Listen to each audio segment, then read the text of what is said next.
Edwina, I'm going to start with you. Can you actually take us back and tell us what happened when you were 25 years old? I had a car accident. It was a hit and run, car to car, and it broke my spine. So I'm a T12 paraplegic from that accident. You went 25 years until you were thrust into the wheelchair world. Yes. And how very different you then saw how people in wheelchairs were treated. First of all, when you're not disabled, you don't see that. You see people on wheelchairs, but you don't, put it in your mind. So until you are in that situation, that's when you realize that, it's actually a hectic thing. It's actually very expensive. It's actually very frustrating as well to be on a wheelchair. But when I was in hospital, there was this wonderful woman in front of me, and, she uplifted me because all she wanted to do was to be able to brush her teeth. So she was a quad, basically. So both her, lower limbs and upper limbs were not functional. So what she wanted to do was to be able to move her hand in a circular motion that she's able to just brush her teeth. My So word. that motivated me to appreciate that I still have my upper body and my, upper body working, and I could still use my hands. Why is an event like this that raises money for spinal cord injury research so important, considering your experience? Hope is very important to everybody, and I think Wings for Life, for me, it brings hope to people that have given up. And when you have hope and you know that something is being done about your situation, that gives you, life. It sort of gives you life to want to continue doing what it is that you want to do, knowing that, there's hope and works, because the research part of it is, the works. It could yield results in the future, and that keeps us going. So it's incredibly important to admire, as we've heard, but there's some serious running that also actually takes place on the day. You completed 67 kilometers, but when I did the intro, I said this race actually doesn't have a finish line, and that's something that's very unusual. So just explain to us how it works. So because there's no finish line, the start is to start after 30 minutes, everyone is gone. And in that moment, if you know where you can be in 30 minutes, you can be well ahead of it, and it catches everyone on the path to the last person.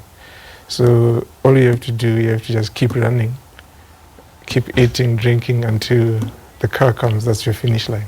So last year when you completed 67 kilometers before the proverbial finish line caught you, did you want to run 67 kilometers? Had you had that in your mind, or had you had that you were going to just run 42?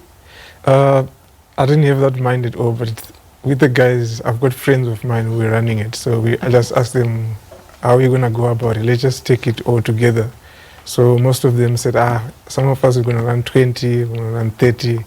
So from that, I just said, okay, let me just do my own thing and go and see how it goes.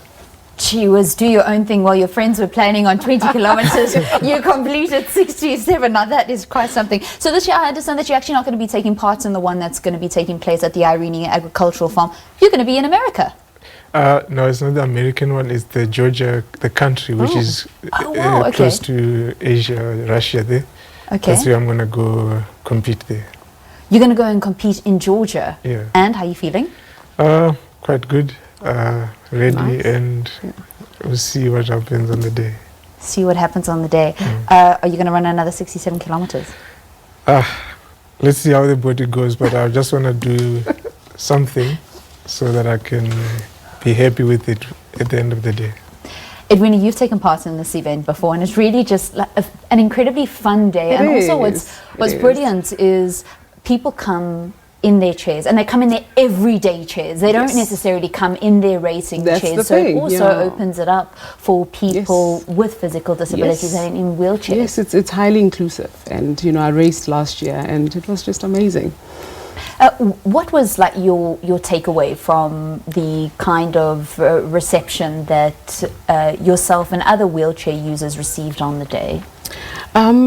It was quite amazing because, as you wheel, you really don't get tired, because as you get tired, there's other runners that actually, you know, give you a push. So that's great. So you get a push as well, because on an uphill you can't do it alone. So yes, so there's help. Okay, so for a lot of able-bodied people, I mean, sometimes they are a little bit unsure when they come to a wheelchair user. They're not 100% sure if they should say, can I help you? Should they just kind of do it themselves?